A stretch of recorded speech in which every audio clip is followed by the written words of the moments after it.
Shabbos. This week's portion is Chayei Sarah.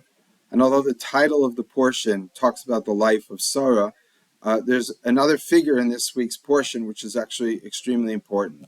And that's going back to our forefather Avraham. So not only does Sarah pass away in the beginning of this week's portion, but at the end of the portion, Avram also dies. I think it's important for us to learn a simple lesson from Avram and from what we learn in this week's portion. And that's relevant to us today. Today, we're just going through over a year of war, rise of anti-Semitism. This past week, the ICC put out an arrest warrant for Prime Minister Netanyahu and Yoav Gallant. The amount of hatred which is directed towards us, the amount of hypocrisy which exists in the world will really have an effect on us and how we view the world and how we change our own character traits, whether that's individually or as a nation. And I think we all have to be careful about how that affects us. And let's learn that as the simple lesson from Avram. Avram starts off, especially understood by the mystical commentaries, as representative of the midah of chesed, the attribute of kindness, as well depicted in the beginning of Parshas Vayera when the three guests come to him right after he had circumcision and tzchachom hayom in the heat of the day, and he's older, and he runs to meet them, and he takes care of them, and if you see there, it's constant reference to him running and hurrying. So we see him as the ultimate Baal Chesed, a man. His whole life is doing kindness, and we see that as a strength, and you could also see it as a weakness. He tries to save the city of Sodom, and maybe he shouldn't have. He doesn't treat his wife so well. She gets angry the way he allows Hagar to treat her. There's different parts of the stories of Avram who could show that the extreme acts of kindness really also represent a weakness in his character. And what happens is, at the end of last week's portion, we come to where Avram is finally changed. He's no longer just seen or understood. He understands himself as being someone who's just kindness and represented by the character trait of Ava, of love. But rather, God asks him to do the ultimate act of cruelty, to kill his son. Now, of course, we read it, it sounds like cruelty. Let's try to understand that as he's saying this is din, this is justice. Now, sometimes you have to realize that you can't always be the benefit of miracles and kindness. Sometimes you have to face the reality of the world.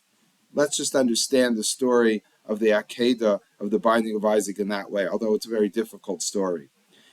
But what's important is what the angel says at the end of that story. It says, Ata yadati, now I know ki yirei Elokim ata, that you are a God-fearing man. Until now, we thought of Avram as only somebody who loves, who does acts of kindness. And in one of the Haftarahs, it says Avram is Avram Ohavi, Avram my beloved. But now he's learned that he also has to be a Yirei Elokim. He has to be fearful. So he's changed his character. He's developed and he's progressed and he's evolved as a human being.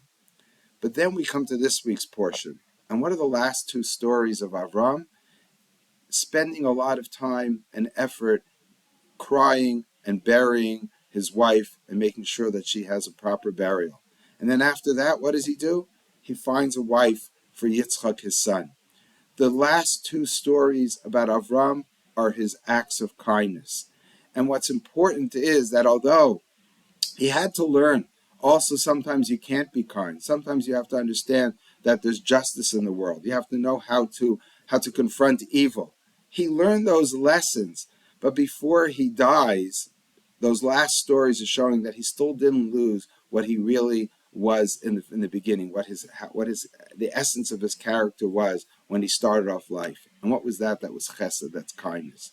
And I think that's the simple lesson that we have to learn, that no matter what we go through, no matter what adversity we face, the struggles that we have, the anti-Semitism, literal murdering of our fellow Jews, we have to toughen up.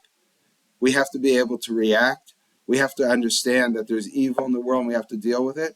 But After those stories are finished, and hopefully that will be soon, we have to remember that we are the children of Avram, that we're gomle chasadim, we're people who do acts of kindness, and we're rachmanim, we're merciful. These are the two of the three attributes which are attributed to Avram in Pirkei Avos, in the Ethics of Our Fathers. And we have to make sure we stay steadfast in that. We have to make sure that we don't lose that the essence of what the Jewish people are, and what we really want to be the defining feature of ourselves as individuals and community. A quote which is usually attributed to Golda Meir. She said that she could, and I'm not sure if she said exactly these words, but she could forgive the Arabs for the wars and the murder, in a sense, and the killing, but what she cannot forgive the Arabs are to make the Jewish people who also kill. We don't want to become those warriors. We don't want that to define us. We have to be good warriors. We have to fight evil. We have to defend ourselves. And sometimes asks us to do things which are out of character. But we have to remember that what our essence is. We have to go back to that. So we have to keep fighting to make sure that we're still people who do acts of kindness, of chesed. Good Shabbos.